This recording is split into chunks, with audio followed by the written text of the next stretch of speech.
Hello students, 4.1 प्रश्न संग्रह का अब आखिरी क्वेश्चन 4 हम देखने वाले हैं। ये क्वेश्चन 4 करने के बाद हमारा प्रश्न संग्रह 4.1 पूरा हो जाएगा। ये सबसे महत्वपूर्ण सवाल है जो चल रहा है। इसके पिछले वीडियो में इसी से संबंधित हमने क्वेश्चन 2 देखा था। तो क्वेश्चन 4 क्या है, पहले प्रश्न पढ़ते हैं, प्रश्न से समझते हैं क्या करना है, फिर रफ डायग्राम बनाते हैं। पहले भी बोला गया था कि समरूप त्रिभुज की रचना का ये दूसरा प्रकार है। दूसरे प्रकार में हमें रफ डायग्राम बनाने पे 1 मार्क्स मिलता है, इसलिए rough diagram neat and clean बनाना है। तो पहले क्वेश्चन पढ़ते हैं। क्वेश्चन 4 क्या है, त्रिभुज AMT समरूप है त्रिभुज AHE। पहले भी मैं बोली थी और अभी फिर से बोल रही हूँ कि जब भी तुम त्रिभुजों के नाम समरूप त्रिभुज की रचना करने में पढ़ो तो एक बार सोच लो कि इसमें कोई कुछ घटक सामान्य है या नहीं।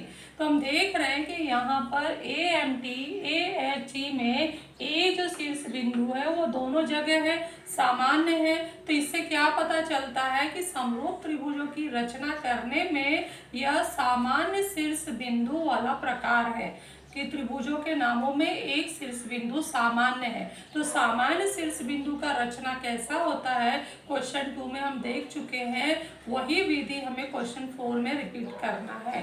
तो सबसे पहले हम क्या करते हैं, ये वाला क्वेश्चन यहाँ हमने लिखा ही है, इसका नाम यहाँ पे मैं राउंड करके बताती हूँ कि क्या है। पेंसिल से तुम राउंड कर सकते हो यहाँ लिखकर कि क्या घटक जो है सामान्य है। तो ए को हमने सामान्य कर दिया। उसके बाद किस त्रिभुज का मान दिया है जो हम बना सकते हैं माप लेकर, उचित माप लेकर। कोई एक त्रिभुज का तीनों घटक दिया होगा, क्योंकि त्रिभुज बनाने के लिए हमें कम से कम 3 घटक चाहिए। तो कोई एक त्रिभुज बनाने के लिए 3 घटक दिए हैं, तो वो कौन सा त्रिभुज है। त्रिभुज AMT में AM 6.3 सेमी, कोण TAM 50 अंश और AT बराबर 5.6 सेंटीमीटर। तो इससे अर्थ ये निकलता है कि हम त्रिभुज AMT आसानी से बना सकते हैं फेयर डायग्राम में। फेयर डायग्राम में अगर कुछ नहीं आता है और ये हम बना दें तो 1 नंबर मिल जाएगा फेयर में, ठीक है। तो ये हमें अब बनाना है माप लेकर। उसके बाद हमें दिया है दूसरे त्रिभुज के लिए संबंध दिया है भुजाओं का AM बटे AH। AM हमारे पहले त्रिभुज की भुजा है और AH है दूसरे त्रिभुज की भुजा, बराबर 7/5 हो तो त्रिभुज AHE की रचना करो। क्वेश्चन 2 में हमने देखा था यहाँ जो अनुपात आया था उसमें कोई भी शीर्ष बिंदु सामान्य नहीं होने के कारण हमने उस अनुपात को अन्य 2 अनुपात के समानुपात लिखा और समानुपात में से जिसमें शीर्ष बिंदु सामान्य आ रहा है वह अनुपात चुना और उसका मान लिया और रचना किया। तो वहां पे क्वेश्चन 2 में थोड़ा सा काम बढ़ गया था। यहाँ रेडी उत्तर हमें दिया हुआ है, कोई भी अनुपात अब समानुपात करने की जरूरत नहीं है, क्योंकि जो इनका सामान्य शीर्ष बिंदु वाला अनुपात है वो हमें क्वेश्चन में ही दिया है। AM बटे AH में हम देखें तो जो A बिंदु है वो सामान्य शीर्ष बिंदु है दोनों का, और दोनों भी आगे लिखा हुआ है। जब भी हम रचना करेंगे तो A बिंदु से ही हम शुरू करेंगे। तो AM बटे AH बराबर 7/5। तो इससे अंदाजा लग रहा है कि AM को कितने से सर्वांग संभाग देने हैं। टोटल हम किरण पर 7 चाप लगाएंगे और AM को 7 सर्वांग संभाग जाएगा और 5वें सर्वांग संभाग पर हमें AH की समांतर रेखा की रचना करना है सर्वांग कोण विधि द्वारा। तो ये पहले हम रफ में करते हैं। रफ करने के लिए आप लोगों को पेंसिल उठाना है और स्केल लेना है। स्केल की सहायता से सीधी लाइन बनानी है, कोई भी लाइन टेढ़ी नहीं होनी चाहिए, क्योंकि इस पर 1 नंबर मिलने वाला है। तो सबसे पहले हम अंदाज से, जरूरी नहीं नाप कर, अगर आप नापना चाहते हो तो नाप के बनाओ, लेकिन थोड़ा समय देखकर। तो अंदाज से हम पहले AM बना लेंगे यहाँ पर। उसके बाद हम क्या करेंगे, चांदा रखेंगे नहीं, हम अंदाज से 50 अंश एक न्यून कोण होता है, तो उस न्यून कोण का एक किरण खींच लेंगे। उस किरण पर जितनी भुजा ये हमने ली है AM उससे थोड़ा कम लेकर एक चाप हाथ से ही पेंसिल से बना देंगे यहाँ पर। जैसे ही बना दिया तो ये AMT हमारा पहला वाला त्रिभुज रेडी हो गया। उस पर हमने माप लिख दिया 6.3, 50 और 5.6। इसके बाद हमें क्या करना है, 30 अंश का न्यून कोण का किरण खींचना है। तो वो भी हमें सीधी लाइन ए पर रखकर ऐसे खींच देना है। उस पर 7 चाप अगर हम हाथ से ठीक से नहीं बना पा रहे हैं सीधी लाइन, तो गोला प्रकार से तुम ये अंदाज से 7 चाप लगा दो। सातों पर ए नाम से शुरू हुआ है तो A1, A2, A3, A4, A5, A6, A7 लिख दो। उसके बाद AM को 7 भाग है, तो ये जो M वाला बिंदु है, M बिंदु और A7 को हमें मिलाना है। उसके बाद हमें क्या करना है, 5वें भाग पर ये जो जैसे ही हमने मिलाया ये किरण A7 और M, यहाँ पे एक न्यून कोण बन गया। ये न्यून कोण अगर हम 5वें नंबर पर बना देते हैं सर्वांग कोण, तो जो किरण खींचेंगे वो ASM और A5H के समांतर होगा। तो ये खींचने के लिए तुम्हें कुछ नहीं करना है, यहाँ पर सर्वांग कोण नहीं बनाना है। जैसे ही तुमने ये मिलाया है स्केल की सहायता से ठीक समांतर दिखे, यहाँ पे समांतर दिखना चाहिए, टेढ़ा नहीं दिखे, तो ठीक समांतर लाइन आके यहाँ पर A5 को यहाँ मिला देना है, H लिख देना है और हाथ से ही एक चाप यहाँ पे घुमा देना है। गोला प्रकार से भी कर सकते हो, लेकिन समय अगर जा रहा है तो वो सबका उपयोग मत करो, क्योंकि बहुत लोग क्या करते हैं, जो काम यहाँ करना है वो भी यहाँ करते हैं और दोनों हूबहू सेम बनाते हैं। ठीक है, अगर समय है तुम्हें पेपर में, तुम समय कर सकते हो तो दोनों भी तुम फेयर बना सकते हो, क्योंकि यहाँ बनाना जरूरी है। 1 मार्क यहाँ पर है और 3 मार्क यहाँ पर है। उसके बाद क्या करना है, हमें ऊपर जाके हमने ये MT तो बनाया ही है, तो हमारा जो AMT ये न्यून कोण है, वो न्यून कोण अगर हम H बिंदु पर बना दे, सर्वांग बना दें, तो जो हम किरण खींचेंगे वो HE बन जाएगा, HE MT के समांतर आएगा। तो इसके लिए क्या करना है, गोला प्रकार ना उठाकर ऐसे स्केल रखते हुए पीछे समांतर आना है और H बिंदु पर आकर देखना है कि दोनों समांतर गैप के हैं क्या, समान अंतर का गैप है तो लाइन खींच देना। लाइन खींचने के बाद पेंसिल से ये टिक करो। तो ये सब हाथ से ही टिक किया हुआ है, यहाँ कोई मैंने गोला प्रकार नहीं उठाया, ये सब हाथ से ही बनाया है। तो हम इसमें खास बात क्या देख रहे हैं कि ये दोनों समांतर दिखने चाहिए। तो यहाँ जो हमारा इस सवाल में खास बात ये है कि जो हमारा मूल त्रिभुज जिसका माप दिया है वो बड़ा है, और जो बनने वाला त्रिभुज है जिसका माप नहीं दिया है वो अंदर बन रहा है, छोटा त्रिभुज बन रहा है। तो AMT बड़ा त्रिभुज और AHE दूसरा त्रिभुज है। तो इस तरह से हमने ये रफ डायग्राम बना दिया 1 मार्क्स के लिए और इसको समझ भी लिया है।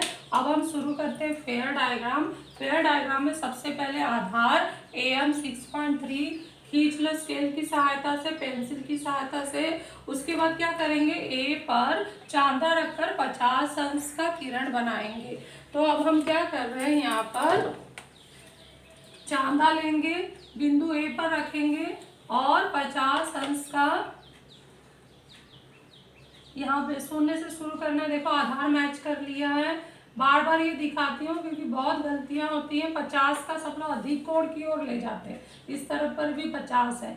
50 हमारा न्यून कोण है, तो यहाँ 10, 20, 30, 40 और ये हमारा 50 का लाइन बन गया। और स्केल उठाकर करना है, स्केल उठा लेना है और इस बिंदु को और A बिंदु को मिलाते हुए एक किरण खींचना है लंबा।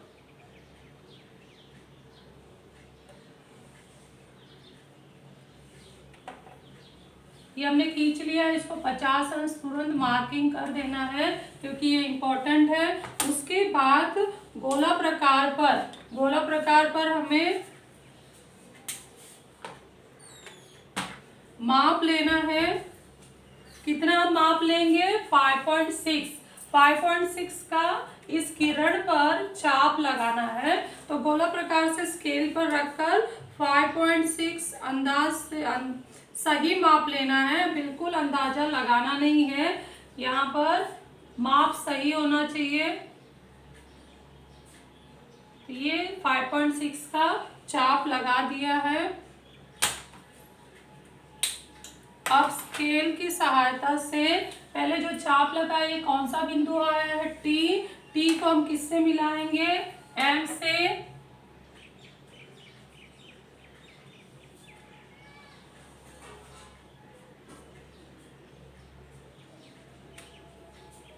और यहाँ पे लिखेंगे 5.6 सेंटीमीटर। उसके बाद हमें क्या करना है, नीचे की ओर न्यून कोण खींचना है।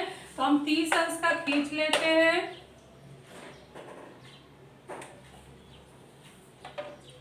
गोला प्रकार को नीचे की दिशा में रखते हैं। 0, 10, 20, 30।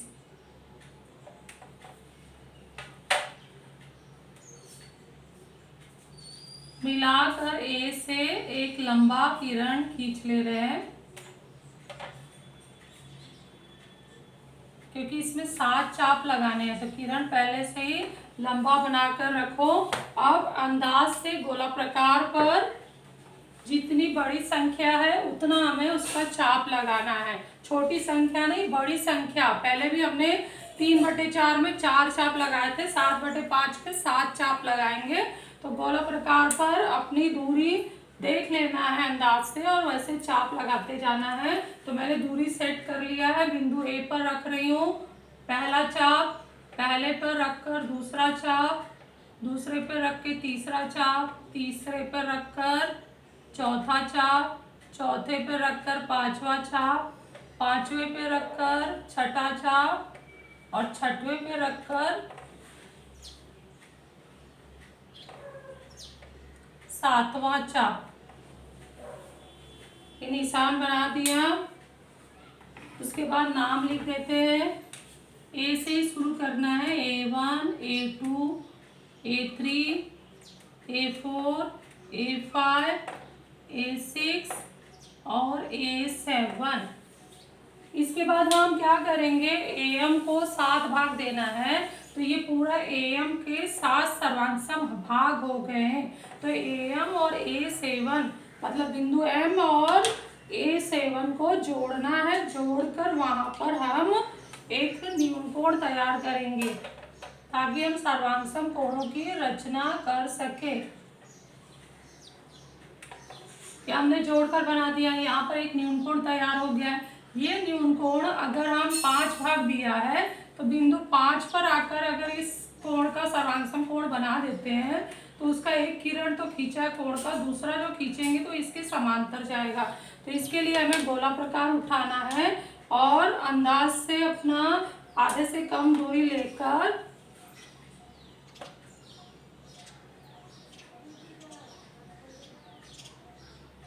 आधे से कम दूरी लेकर A7 पे रख रही हूँ मैं। यहाँ पे देखो A7 पे रखकर ये दूरी मैंने सेट कर लिया है। आधे से कम दूरी लेकर ये इस तरह से मैंने चाप लगा दिया। ये सेट हो गया, इसको हिलाना नहीं है। आके A5 पे रखना है। A5 पे रखने के बाद इसको पूरा ये जो चाप मैंने खींचा है कोण का, ये इसने इस किरण को और इस MA7 वाली भुजा को जहां काटा है वो दोनों को गोला प्रकार फैला के नापना है। नापने के बाद यहाँ पे आना है। यहाँ पर देखो कई चाप लगे हैं और कोण वाला चाप भी लगा हुआ है। तो ध्यान से देखना है, यही गलतियां हो जाती हैं। तो वो कोण वाले चाप का जहाँ काटा है किरण पर, उस पर रखकर हमें ये इस तरह से चाप लगाना है। यहाँ भी तुम काट सकते हो इसको। ये करने के बाद हमें अब मिलाना है। स्केल ले लो। हमें 2 बिंदु मिल चुका है, A5 और ये चाप का कटा बिंदु, और ये एडजस्ट करते हुए यहाँ पर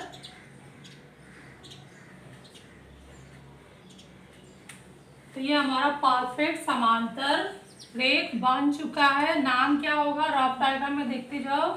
ये H नाम होगा हमारा। तो AM और AH, AM के 7 भाग और AH के 5 भाग आ चुके हैं। अब क्या करेंगे, यहाँ ऑलरेडी न्यूनकोण बना हुआ है। ये न्यूनकोण का सर्वांग कोण यदि बिंदु H पे बना दें तो जो किरण आएगा वो इसके समांतर होगा और हमारा अंदर एक त्रिभुज तैयार हो जाएगा। तो पुनः हमें गोला प्रकार उठाना है और अपने अनुसार, सुविधा अनुसार, पेज के अनुसार हमें दूरी सेट करना है और बिंदु एम पे रखना। बिंदु एम पर कोण ऑलरेडी बना हुआ है, इसलिए हम बिंदु एम पर रख रहे हैं।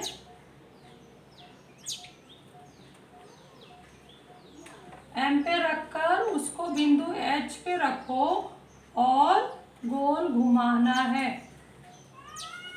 अब ये जो चाप यहाँ पे इसने काटा है, ये कोण का चाप जो मैं बनाई हूँ, तो टीएम और एएम को जहाँ काटा है उसको पूरा गोला प्रकार फैला के नाप लेना है।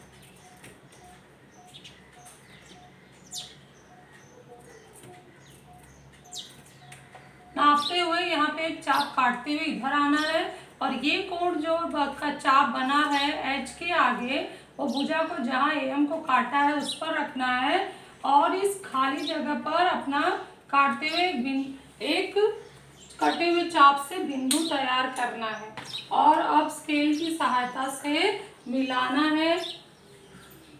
ये लाइनें मिट गई हैं, थोड़ा इसको मैं बना देती हूँ। ये हमारा डायग्राम, ये नाम है एम। इसके बाद ये बिंदु और ये एच बिंदु से मिलाते हुए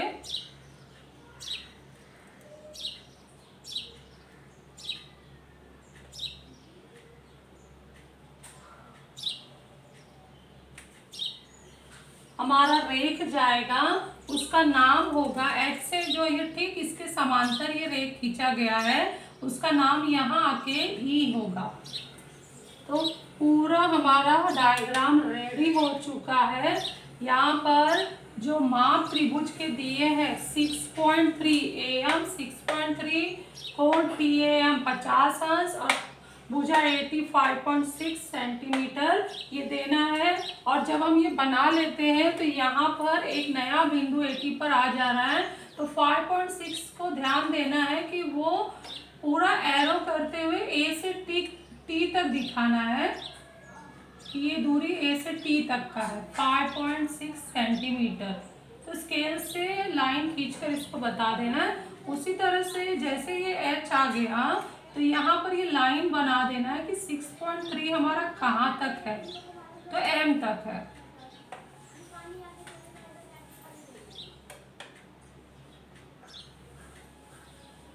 तो ये माप पता चलता है कि कहाँ से कहाँ तक का। ये 3 माप है, एक किरण खींचा, उस पर 7 चाप लगाया, सर्वांगसम कोण की रचना की 2 जगह और हमारा ये आकृति डायग्राम तैयार हो गया। इस पर 1 मार्क्स और इस पर 3 मार्क्स। अगर ये 4 के लिए पूछा जाता है और अगर ये 3 मार्क्स के लिए पूछा जाता है तो इस पर 1 मार्क और इस पर 2 मार्क्स दिए जाएंगे। तो इस तरह से हमारा प्रश्न संग्रह 4.1 पूरा हो गया है। ध्यान से इसे बना लेना है और प्रकरण शुरू कर देना है सभी लोगों को। और इसका प्रैक्टिस डेली, एक रचना का प्रैक्टिस रोज करना है जब तक तुम्हारा बोर्ड एग्जाम नहीं हो जाता है। आप लोगों को रोज एक सवाल का रचना करना है और मुझे व्हाट्सएप पे भेजना है। Thank you.